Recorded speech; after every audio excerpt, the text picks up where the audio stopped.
Assalamualaikum warahmatullahi wabarakatuh. Alhamdulillahirabbil alamin wa bihi nasta'in wa ala asrofil anbiya'i wal mursalin wa ala alihi washabihi ajmain. Amma ba'du. Ya, pertama-tama marilah kita panjatkan puji dan syukur atas kehadirat Allah Subhanahu wa taala yang tetap memberikan kita nikmat sehat walafiat dan senantiasa mampu dan juga diberikan kesehatan sampai saat ini, dan tidak juga lupa kita curah limpahkan salawat serta salam kepada junjungan kita Nabi besar Muhammad SAW.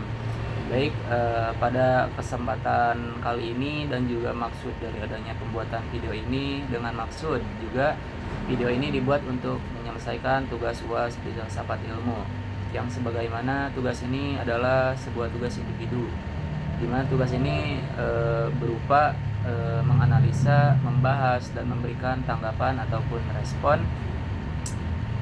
terhadap isu atau kasus fenomena aktual yang tengah terjadi di lingkungan masyarakat, dan dianalisis menggunakan teorisasi pendekatan filsafat ilmu. Dan kasus yang akan saya ambil adalah kasus yang ketiga, dan tentunya akan saya bacakan terlebih dahulu atas kasusnya tersebut.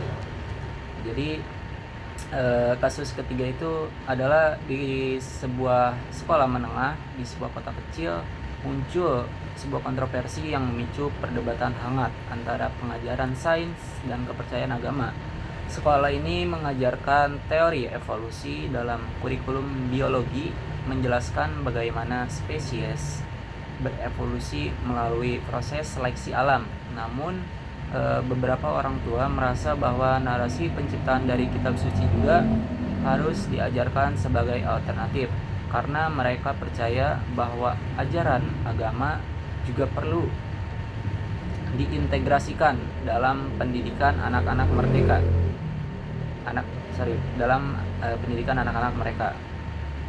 Sebagian orang tua mengajukan ke dalam kurikulum sebagai penyeimbang teori evolusi.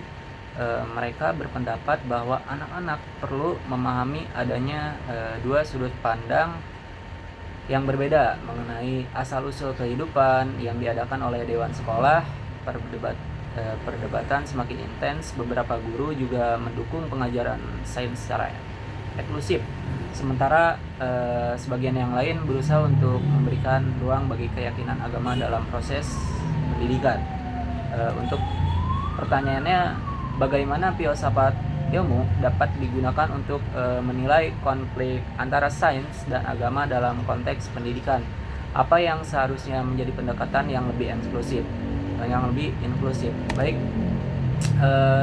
dalam kasus ini menunjukkan bagaimana adanya suatu lembaga pendidikan yang harus menghadapi perbedaan pandangan mendasar mengenai asal-usul kehidupannya. Di satu sisi ada teori evolusi yang berdasarkan kajian ilmiah yang telah menjadi bagian dari kurikulum biologi.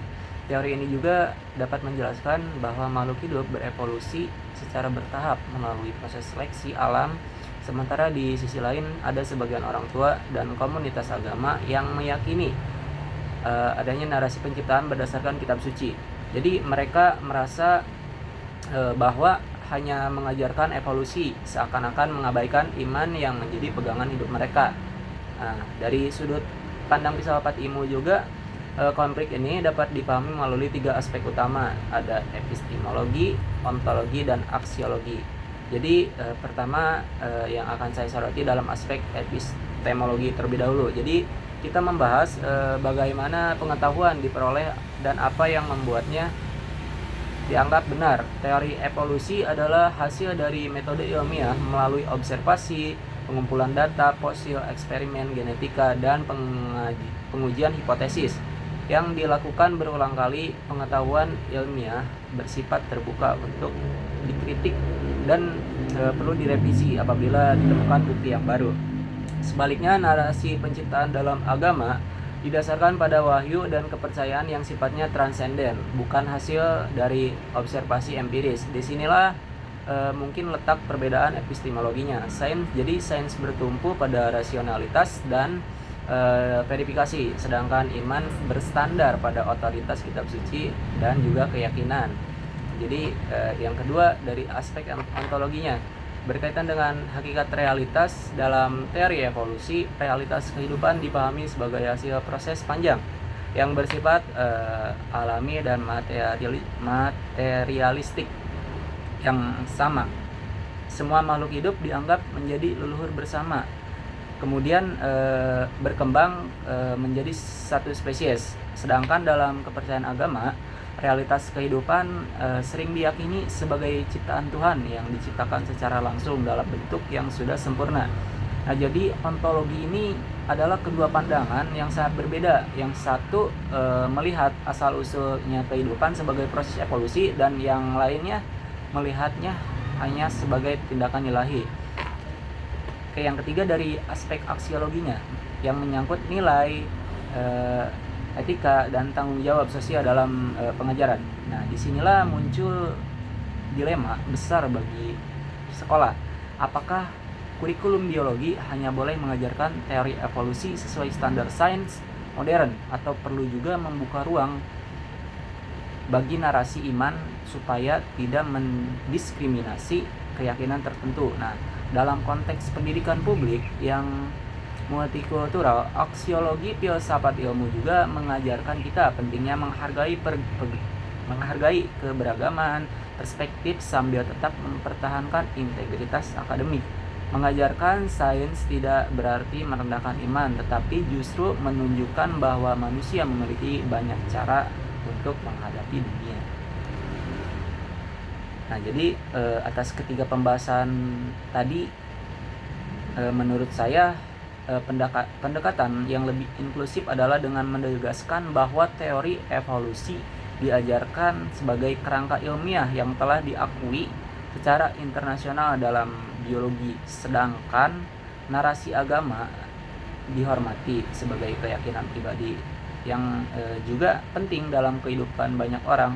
Jadi sekolah bisa membuat ruang atau diskusi terbuka, misalnya melalui mata pelajaran agama atau kegiatan ekstrakurikuler. Tempat siswa bisa mendalami ajaran agamanya, sementara ekstrakurikuler tempat siswa namun dalam pelajaran sains, guru tetap menjelaskan teori evolusi berdasarkan fakta, metode ilmiah, dan bukan dogma agama. Pendekatan seperti ini menurut saya dapat membantu siswa bahwa sains dan agama memiliki domain yang berbeda, tapi keduanya tetap sama-sama berharga. Selain itu juga menurut saya penting bagi para guru untuk memiliki kompetensi komunikasi yang sangat baik.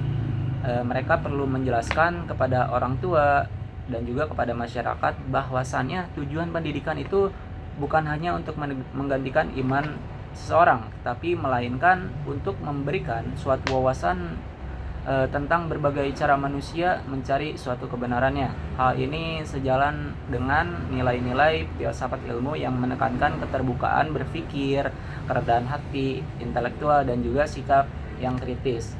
Nah, jadi apa yang telah saya bahas tadi, dengan kesimpulannya adalah filsafat ilmu juga mengajarkan bahwa suatu kebenaran ilmiah bersifat proporsional, artinya selalu terbuka untuk diuji dan diperbaharui. Sementara kebenaran agama sering bersifat absolut dalam kerangka keyakinan. Meskipun berbeda, keduanya tidak harus saling meniadakan satu sama lain.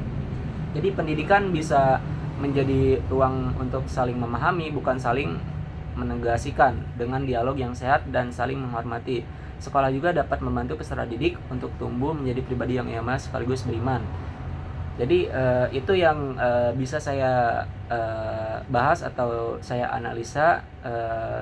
Mungkin sekian yang bisa saya analisa. Semoga apa yang telah saya ucap, apa yang telah keluar dari mulut saya bisa bermanfaat bagi yang membacanya, dan juga apabila ada kekurangan baik dari materi yang saya bacakan ataupun pemahaman yang saya kurang, mohon dimaafkan sebelumnya.